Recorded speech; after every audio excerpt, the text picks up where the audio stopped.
ന്യായമായ ഒരു ആവശ്യമാണ് പ്രവാസികൾ ഉന്നയിക്കുന്നത്. ദിവസം നീട്ടി നൽകണമെന്നാണ് അവരുടെ പ്രധാനപ്പെട്ട ആവശ്യം. ദിവസങ്ങളോളം കാത്തിരുന്നിട്ട് ഇന്ന് അവസാന ദിവസമാണ്. SIR-ൽ പേര് ചേർക്കാൻ കഴിയുന്നില്ല എന്നതാണ് ഏറ്റവും വലിയ പ്രതിസന്ധി. സാജിദ് അജ്മലിലേക്ക് വീണ്ടും പോവുകയാണ്. സാജിദ്, ഇതിപ്പോൾ കേരളത്തിലും സമാനമായ പരാതി വിവിധയിടങ്ങളിൽ നമ്മൾ കേട്ടതാണ്.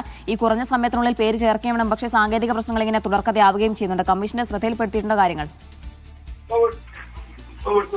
ഏറ്റവും പ്രധാനപ്പെട്ട കാര്യം ഈ ഫോം 6A പ്രകാരം പ്രവാസികൾക്ക് മാത്രമാണ് ഈ പ്രശ്നം അനുഭവിക്കുന്നത് എന്നുള്ളതാണ്.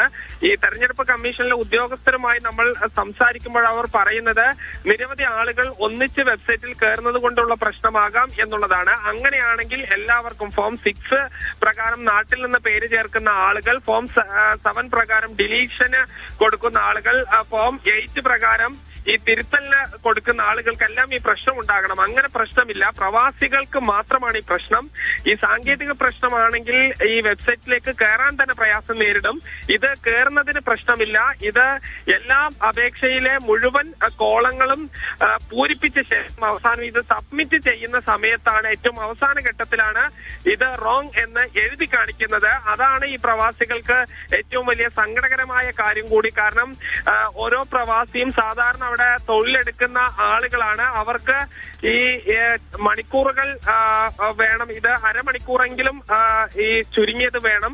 പലരും അവധിയെടുത്തും മറ്റുമാണ്, ഏറ്റവും അവസാന ദിവസമായതുകൊണ്ട് ജോലിയിൽ നിന്ന് അവധിയെടുത്തും മറ്റുമാണ് ഈ പൂരിപ്പിക്കാൻ, SIR പൂരിപ്പിക്കാൻ വേണ്ടി എത്തുന്നത്. അത്തരം ആളുകൾക്കാണ് മുഴുവൻ സമയവും ഇതിൽ ഇരുന്നതിന് ശേഷം അവസാനം ഇത് റോങ് എന്ന മെസ്സേജ് വന്നുകൊണ്ടിരിക്കുന്നത്. അത് ഈ വെബ്സൈറ്റിലെ പ്രശ്നമാണെങ്കിൽ എല്ലാ അപേക്ഷയിലും സമാനമായ പ്രശ്നം വേണം. അങ്ങനെയാണെങ്കിൽ പ്രവാസികൾക്ക് മാത്രമുള്ള പ്രശ്നമാണെങ്കിൽ മറ്റൊരു ഓപ്ഷൻ എന്തെങ്കിലും കമ്മീഷൻ പറയുന്നുണ്ടോ?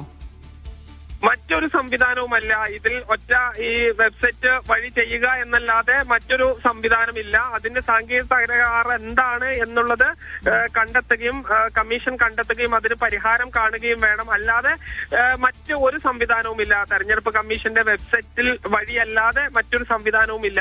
നേരത്തെ നമുക്കറിയാവുന്നതാണ് നിരവധി പ്രശ്നങ്ങൾ. അത് പുതിയ പാസ്പോർട്ടിൽ ഉള്ള ആളുകൾക്ക് അപേക്ഷിക്കാൻ കഴിയാത്ത പ്രശ്നമുണ്ടായിരുന്നു. അതോടൊപ്പം തന്നെ മറ്റ് പലതരത്തിലുള്ള സാങ്കേതിക പ്രശ്നങ്ങൾ ഈ പ്രവാസികൾ അനുഭവിച്ച് ഏറ്റവും അവസാനമാണ് ഈ പ്രശ്നങ്ങളെല്ലാം തന്നെ പരിഹരിച്ചു വന്നത്. അതിനുശേഷം ഈ അപേക്ഷ അവർക്ക് സബ്മിറ്റ് ചെയ്യാൻ പറ്റാത്തൊരവസ്ഥയാണ് ഉള്ളത്. ഇത് ഖത്തറിൽ മാത്രമല്ല, ലോകത്ത് എല്ലായിടത്തും, അത് കേരളത്തിൽ നിന്ന് നമ്മുടെ അക്ഷയ കേന്ദ്രങ്ങൾ വഴിയും മറ്റും അപേക്ഷിക്കുന്ന ആളുകൾക്കും സമാനമായൊരു അവസ്ഥ തന്നെയാണ് നിലവിലുള്ളത്. ഏതായാലും ഒരു സാങ്കേതിക പ്രശ്നം എന്ന് പറഞ്ഞാൽ വെബ്സൈറ്റിൽ യാതൊരു കുഴപ്പമില്ല. കൂട്ടത്തോടെ ആൾക്കാർ പേര് ചേർക്കാൻ കയറുന്നതാണ് പ്രശ്നമെന്നാണ് മനസ്സിലാകുന്നത്. പ്രവാസികൾക്ക് മാത്രമാണ് നിലവിൽ പ്രശ്നമുള്ളത്. അപേക്ഷയെല്ലാം എല്ലാ ഫോമും പൂരിപ്പിച്ചതിന് ശേഷം അവസാനം സബ്മിറ്റ് ചെയ്യാൻ കഴിയുന്നില്ല എന്നതാണ് പ്രധാനപ്പെട്ട പരാതി.